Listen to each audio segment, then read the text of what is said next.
And as the choir takes over, kindly I'll request that members of the press that are in front of the casket, we appreciate your work, but we'll kindly request that we move and take our positions so that we clear and it is visible to the rest of us. Also, just to recognize the presence of Honorable Jessica Magufuli, the daughter to the late John Magufuli, His Excellency, the former president of Tanzania, and also to recognize a number of the executive that are here.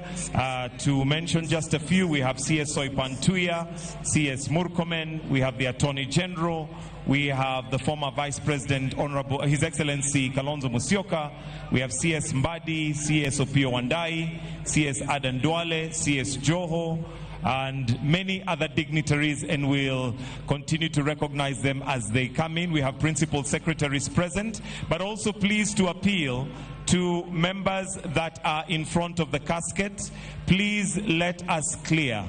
that area so that we have clear view, clear sight of what is happening there in respect to